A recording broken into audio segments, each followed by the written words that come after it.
36 ans et je suis travailleuse sociale. Je suis séparée depuis, juin 2020, donc ça fait, 3 ans et demi. Ça va bientôt faire 4 ans et j'ai dû, quitter, le domicile avec ma fille, en urgence, suite à des, violences, subies, au sein du couple. Je suis partie, ma fille avait, 1 an et demi, même pas. Ce qui m'a fait le déclic, c'est qu'une fois, enfin, avant, cet épisode-là, j'étais, déjà partie une première fois, donc pendant 15 jours et heu et finalement je suis, retournée, à la maison parce que du coup, j'avais beaucoup de déjà à ce moment-là, beaucoup de harcèlement et de supplications pour revenir à la maison. Donc j'y suis retournée avec ma fille et pas longtemps après, il y a eu, une crise qui s'est produite devant ma fille et hem et du coup, il m'a dit, cette phrase, de toute façon, parce que je lui avais dit: «En fait, je vais te quitter pour de bon définitivement, hem et je ne reviendrai pas en fait, c'est trop compliqué, trop conflictuel» et du coup, il m'avait dit: «De toute façon, tu vas faire comme la dernière fois, tu vas partir et tu reviendras»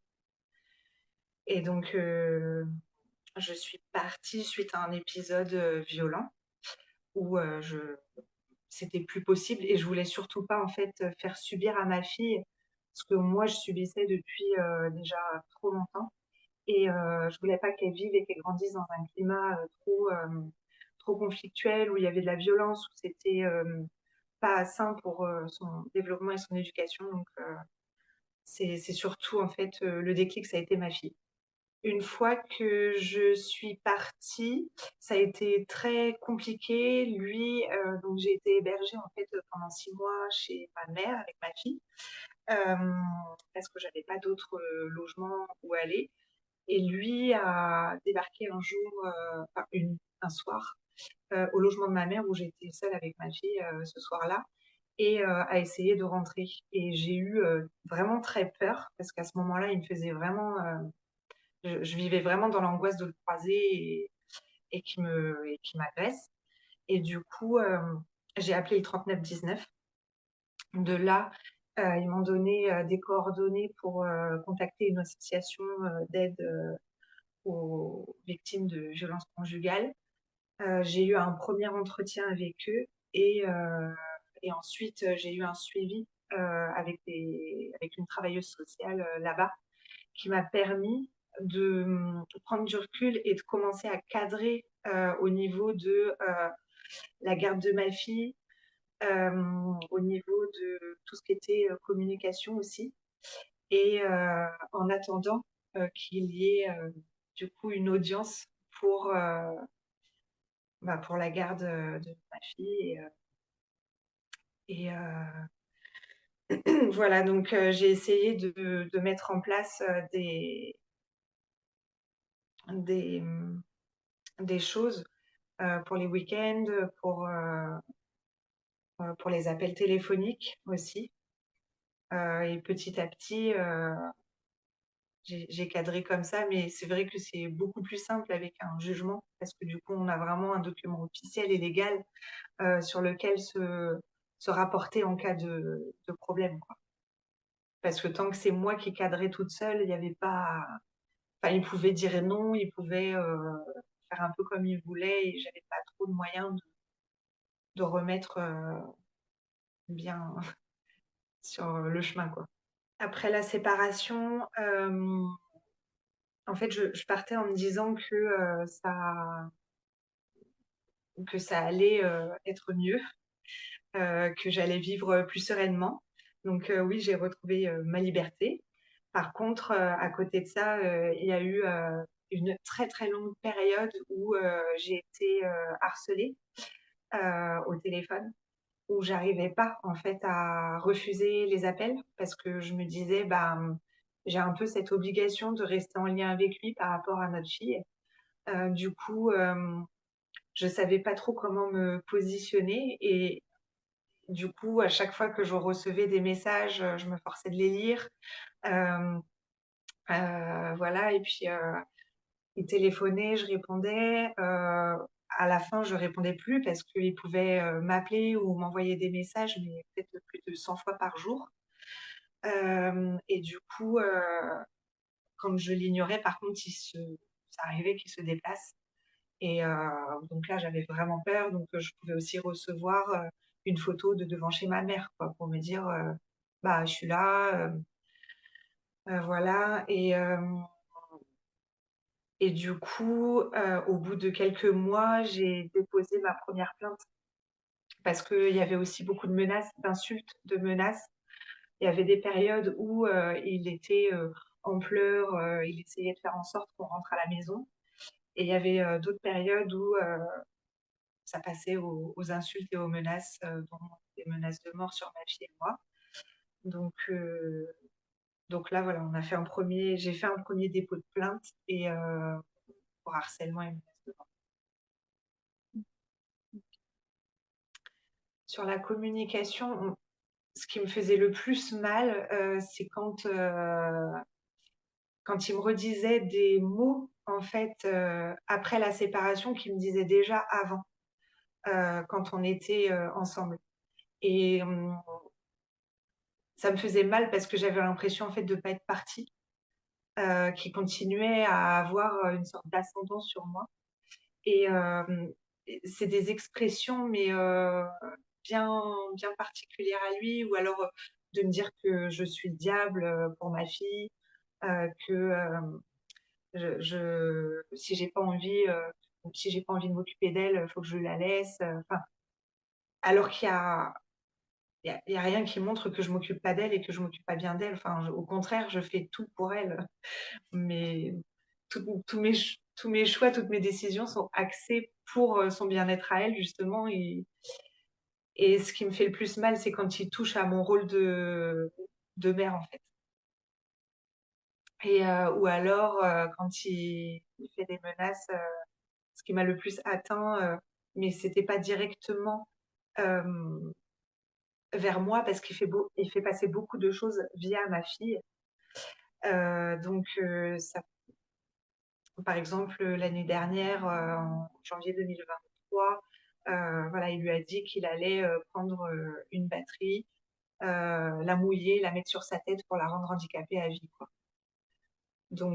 Sachant que le week-end, suivant, elle devait partir en week-end avec lui. J'ai pas donc là, j'ai fait un autre dépôt de plainte, pour, expliquer que je pouvais pas moi, la laisser partir avec lui, dans ces circonstances-là, avec des menaces comme ça et voilà, tout ce qui touche à ma fille ou aux menaces de mort ou même tout ce qui est, un peu, je sais pas comment dire, ça va être des moments où, il va dire des choses, «Oui, c'est facile de mettre le feu à une maison, mais je le ferai pas». Enfin, c'est, que des choses comme ça, «Je sais comment on fait ci, je sais comment on fait ça, mais je le ferai pas, mais je te le dis quand même» et heu et aussi les menaces hem, de couper la tête, enfin des choses comme ça, quoi. J'ai été, heu, j'ai été témoin, en fait, parce que j'ai entendu, la conversation quand, les menaces ont été faites, devant ma fille et heu et de lui dire, «De toute façon, là, en ce moment, je suis en arrêt de travail, si je suis en arrêt de travail, c'est pour pouvoir te contrôler, savoir tout ce que tu fais et tu vas voir ce que je vais faire un truc horrible, tu vas voir». Mais à dire à ma fille, en fait, donc moi, dans ces cas-là, je coupe la communication. Je me pose pas de questions, quand j'entends quelque chose que j'aimerais bien mettre en place, avec la révision du jugement, c'est de pouvoir, cadrer aussi ces vidéos parce que finalement, je me suis rendu compte que le problème, il est pas enfin, elle les vit les violences, en fait, aussi à travers ça et il passe par elle pour, m'atteindre et c'est horrible parce que moi, je fais tout pour la préserver. Je reste toujours, très claire et je vais, voilà, je vais jamais le critiquer ou ou dire quoi que ce soit de négatif sur lui devant elle, heu,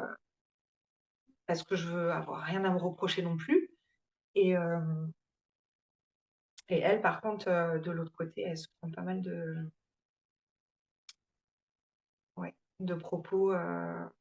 violents. Du coup, moi, ce que j'avais fait,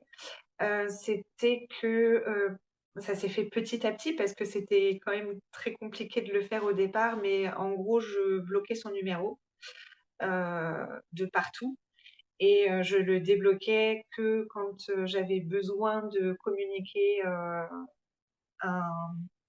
un événement important, par rapport à la situation de ma fille, ou pour lui donner les dates, de week-end et de vacances. Et aussi, pour, quand, elle l'appelait, donc elle l'appelle à peu près 2 fois par semaine et c'est dans ces moments-là aussi où on peut débloquer, son numéro. Ensuite, j'ai dû bloquer quand même pas mal de numéros parce que je me suis rendu compte du coup qu'il avait au moins 3 ou 4 numéros différents. Il a essayé de me contacter avec, tous ces autres numéros-là, que j'ai bloqués au fur et à mesure dès que j'ai compris que c'était lui. Et au niveau de la communication, ça c'est encore très compliqué parce que, bah, lui, il est pas francophone à la base, déjà. Heu, je comprends moi ce qu'il dit parce que j'ai vécu avec lui pendant un petit peu de temps et du coup, heu, il y a des termes qu'il emploie que je comprends bien, mais qui sont pas forcément compris, par d'autres personnes et après il communique beaucoup à l'oral plus qu'à l'écrit. Donc ça, c'est compliqué parce que ça me forçait avant à écouter ses messages vocaux, à entendre encore une fois, sa voix. Enfin, ça, c'était hyper angoissant en fait, d'entendre le ton sur lequel il parlait, d'entendre, l'agressivité dans sa voix, toutes ces choses-là, ça me replongeait dans la relation, en fait. Et du coup, voilà, après je lui ai dit que j'écouterais plus les messages vocaux pour qu'ils passent à l'écrit. Donc je les écoute plus. Alors, je dis: «Si tu as des informations importantes à communiquer, c'est par écrit» et parce que j'ai aussi, besoin de ça. Si par exemple un jour, enfin ça arrive, qu'il prenne pas sa fille les week-ends où, il est censé la prendre, mais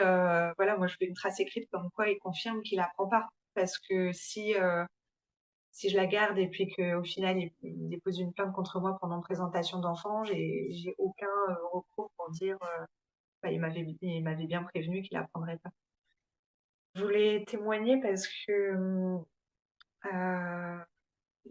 quand on est, dans ce type de situation, on a souvent l'impression qu'on est seul. On sait pas trop,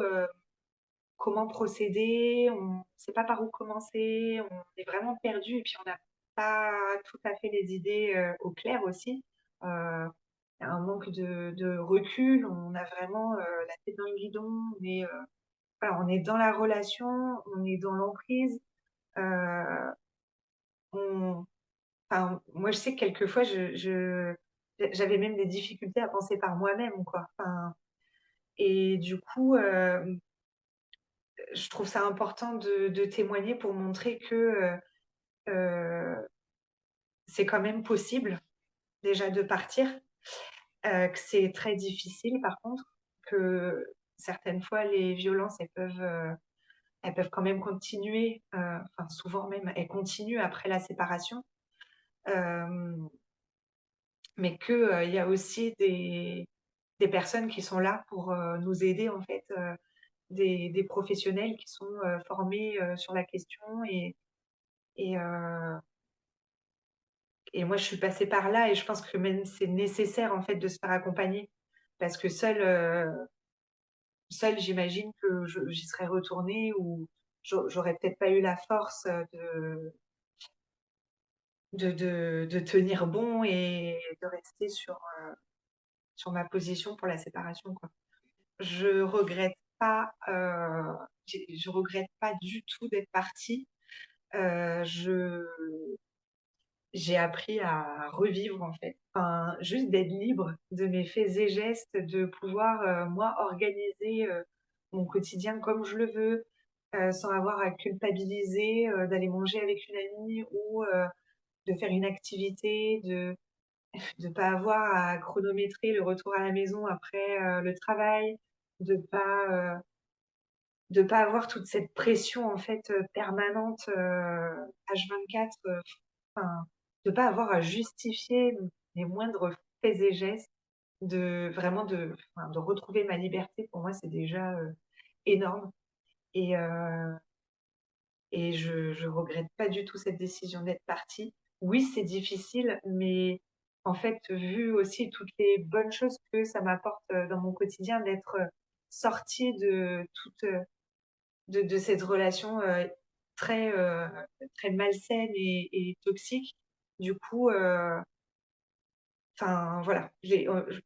on passe au-dessus des difficultés finalement et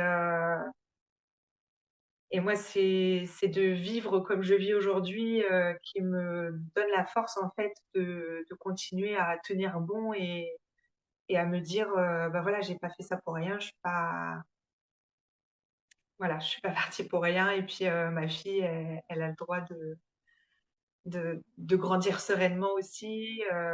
dans un environnement, quand même plus sécurisant que,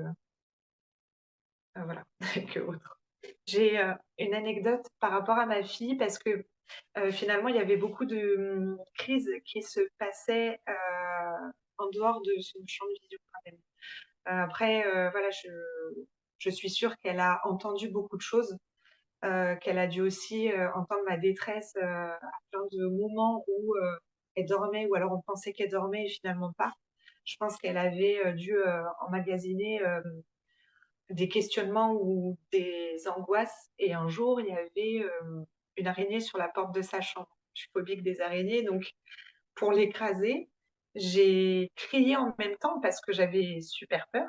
et en fait, elle, à l'intérieur, a hurlé, mais elle a eu un hurlement que j'avais jamais entendu et moi, ça m'a fait réfléchir plutôt dans le sens où, mince, elle réagit comme ça. En fait, je pense qu'elle avait eu peur parce qu'en même temps que j'écrasais l'araignée, je tapais sur la porte de sa chambre et je criais en même temps et je pense qu'elle a eu peur qu'il me soit arrivé quelque chose et donc je suis allée dans sa chambre, je l'ai prise dans mes bras, elle a vu que j'avais rien, mais elle était complètement paniquée, enfin donc ça, c'est quelque chose qui m'avait beaucoup fait réfléchir déjà et c'était pas longtemps, avant la séparation définitive aussi. C'était justement dans cette période-là où elle comprenait, malgré son jeune âge, elle comprenait déjà pas mal de choses. Je lui ai expliqué, ce qui s'était passé, que j'avais peur des araignées, que c'était juste une araignée, mais l'état dans lequel ça l'a mis, pour moi, ça paraissait pas normal, en fait. C'est vrai que ça m'avait pas mal, remuée. C'était un hurlement que j'avais, jamais entendu de sa part, depuis sa naissance, en fait. Donc ça m'avait beaucoup, beaucoup remuée, ouais. Ce que je pouvais pas trop faire avant, c'était, enfin, que je pouvais m'autoriser à faire, mais qui était toujours, problématique et puis qui valait, son lot de violence par la suite, c'est juste de pouvoir, aller voir ma famille, en fait, avec ma fille, sans avoir de reproches et donc passer, ces moments en famille ou avec mes amis, avec elle, sans, sans crise par la suite, sans, voilà, mais ça rejoint la liberté en fait, dont je parlais tout à l'heure, quoi. C'est tellement précieux et je me rends compte maintenant que je suis libre en fait, mais c'est vrai que ça, c'est quelque chose qu'on pouvait pas trop faire. Sortir, un peu, comme ça, même, à l'improviste. Juste, partir à l'improviste, c'était pas prévu: «Allez, viens, on va à la plage», voilà, sans qu'il y ait des soupçons ou quoi que ce soit, sur, le fait que comme par hasard, j'aille à la plage, quoi. Tout voilà, tout de pouvoir, faire des choses, à l'improviste et comme on veut.